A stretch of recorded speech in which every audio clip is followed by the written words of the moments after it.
Hi അസ്സാം വലൈക്കും welcome to my channel. എന്തൊക്കെയുണ്ട് വിശേഷം? എല്ലാവരും സുഖമാണെന്ന് കരുതുന്നു. അൽഹംദുലില്ലാ ഞാനും സുഖമായിട്ടിരിക്കുന്നു. അപ്പോൾ നമുക്ക് നേരെ വീഡിയോയിലോട്ട് പോവാം. ഇന്ന് നമ്മളിവിടെ തയ്യാറാക്കാൻ പോകുന്നത് സുർക്കയൊന്നും ഒഴിക്കാതെ നല്ല ടേസ്റ്റി ആയിട്ടുള്ളൊരു മാങ്ങച്ചാറിൻ്റെ റെസിപ്പിയാണ് കേട്ടോ. അപ്പോൾ അതെങ്ങനെ തയ്യാറാക്കിയെടുക്കാം നമുക്ക് നോക്കാം.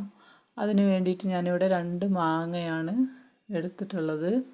ഇത് ഏകദേശം 1/2 കിലോൻ്റെ മുകളിലുണ്ട് കേട്ടോ, 1 കിലോൻ്റെ അടുത്തുണ്ട്. ഇനി നമുക്കിത് ഇതുപോലെ ചെറുതായി ഒന്ന് കട്ട് ചെയ്തെടുക്കാം. അപ്പോൾ ഇത് ചെറുതായി കട്ട് ചെയ്തെടുത്തിട്ടുണ്ട്. ഇനി നമുക്ക് ഇതൊരു ബൗളിലേക്ക് ഇട്ട് കൊടുത്ത് അതിൽ കുറച്ച് ഉപ്പിട്ട് കുറച്ച് നേരം റെസ്റ്റ് ചെയ്യാൻ വെക്കാം. അപ്പോൾ എൻ്റെ ബൗളിലിട്ട് ഉപ്പൊക്കെ ഇട്ടിട്ടുണ്ട് കേട്ടോ. ഇനി നമുക്കിതൊരു 4 മണിക്കൂർ ഇല്ലെങ്കിൽ വൈകുന്നേരം കട്ട് ചെയ്ത് രാവിലെ എടുത്ത് അച്ചാറാക്കിയാലും മതി. അപ്പോൾ നമുക്ക് ആ ഉപ്പൊക്കെ ഉരുകി അതിൽ ഒരു നീരൊക്കെ വരും. അപ്പോൾ അത് അച്ചാർ അങ്ങനെ ഇടുമ്പോൾ കുറച്ച് നന്നായിട്ടുണ്ടാകും. പെട്ടെന്ന് നമുക്കത് യൂസ് ചെയ്യാം. ഇല്ലെങ്കിൽ അപ്പം തന്നെ വേണമെങ്കിൽ അങ്ങനെ ഇടുകയും ചെയ്യട്ടോ, കുഴപ്പമൊന്നുമില്ല. അപ്പോൾ നമുക്കിതിപ്പോൾ ഇങ്ങനെ റെസ്റ്റ് ചെയ്ത് ആയിട്ടുണ്ട് കേട്ടോ. ഞാൻ വൈകുന്നേരം കട്ട് ചെയ്ത് രാവിലെ ഇതുപോലെ എടുത്ത് ഇട്ടുണ്ട്. അപ്പോൾ നോക്കിക്കോളി, അതിലൊരു നീരൊക്കെ ഇറങ്ങി വന്നിട്ടുണ്ട്, നല്ല സെറ്റായിട്ടുണ്ട്. ഇനി നമുക്കിത് അച്ചാറാക്കി എടുക്കുന്നത് എങ്ങനെ നോക്കാം. അതിന് വേണ്ടിയിട്ട് ഞാൻ ഫ്ലെയിം ഓൺ ചെയ്ത് ഒരു ചട്ടി അടുപ്പിൽ വെക്കുന്നുണ്ട്.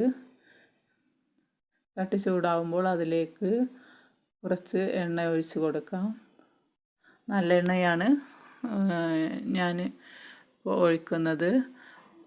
ഇനിയിപ്പോൾ ഓയിൽ ഒഴിച്ചാലും കുഴപ്പമൊന്നുമില്ല കേട്ടോ, കാരണം നമ്മളിത് ഒരുപാട് നാൾ സൂക്ഷിക്കാൻ പോകണില്ല, നമുക്ക് ഡെയിലി യൂസിനാണ്.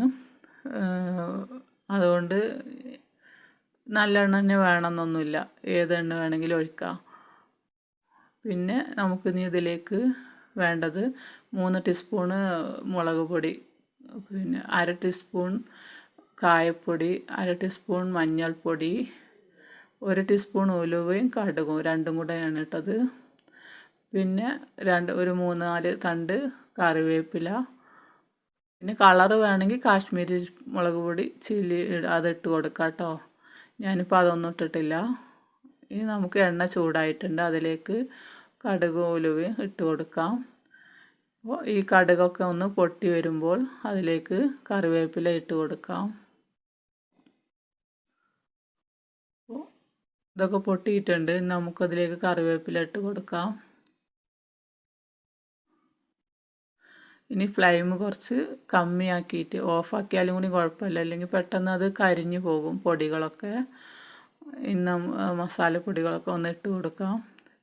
എന്നിട്ട് നന്നായി ഇളക്കിയതിന് ശേഷം കട്ട് ചെയ്ത് വെച്ച മാങ്ങ ഇതിലേക്ക് ഇട്ട് കൊടുക്കാം.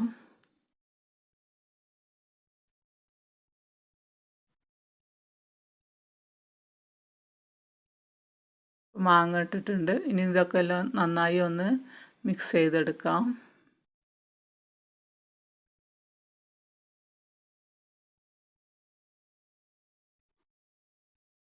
നന്നായി മിക്സ് ചെയ്തിട്ടുണ്ട് കേട്ടോ. ഇനി നമുക്കിതിൽ ഈ ഉപ്പ് മുളകൊക്കെ ഒന്ന് ബാലൻസ് ചെയ്യാൻ വേണ്ടിയിട്ട് 1 ടീസ്പൂൺ പഞ്ചസാര ഇട്ട് കൊടുക്കാം.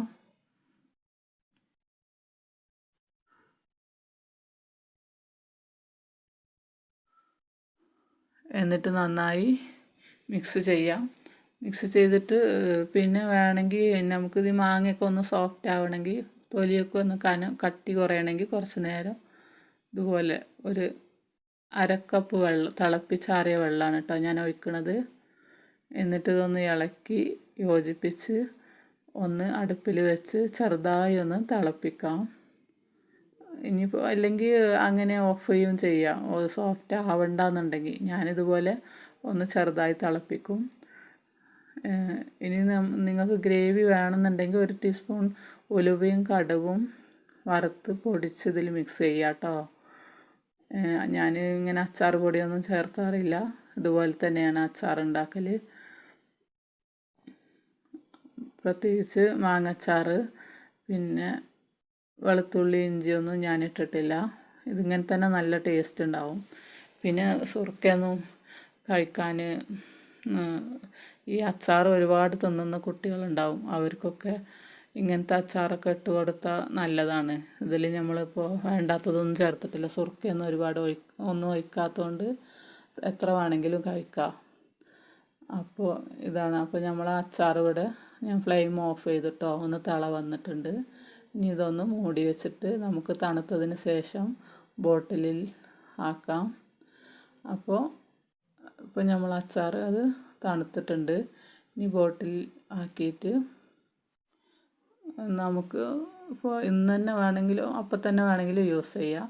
പക്ഷെ ഒരു 2-3 ദിവസം കഴിഞ്ഞാലാണ് ഒന്നും കൂടെ ടേസ്റ്റ് ആയിട്ടുണ്ടാവും. ആവശ്യത്തിന് ഗ്രേവിയൊക്കെ ഉണ്ട് കേട്ടോ. ഇനിയിപ്പോൾ നിങ്ങൾക്കിത് പുളി കുറവൊക്കെ ഉണ്ട് തോന്നുകയാണെങ്കിൽ അത്യാവശ്യമാണെങ്കിൽ 2 സ്പൂൺ വിനീഗറൊക്കെ ഒഴിച്ച് കൊടുക്കാം. പിന്നെ ഞാൻ ഇതുപോലെയാണ് മാങ്ങച്ചാർ ചെയ്യൽ. നല്ല ടേസ്റ്റാണ്. എല്ലാവരും ഒന്ന് ട്രൈ ചെയ്ത് നോക്കണം. അപ്പോൾ ഇത്രയേ ഉള്ളൂ. ഇതാ ഞാൻ ബോട്ടിലാക്കിയിട്ടുണ്ട്. ഇത്രയേ ഉള്ളൂ കേട്ടോ ഇന്നത്തെ വീഡിയോ. നല്ല ടേസ്റ്റാണ്. എല്ലാവരും ഒന്ന് ട്രൈ ചെയ്ത് നോക്കണം.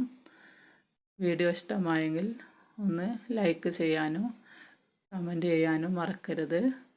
നാളെ വീണ്ടും മറ്റൊരു വീഡിയോയുമായി വരുന്നത് വരെ എല്ലാവർക്കും ബായ്. അസ്സലാമു അലൈക്കും.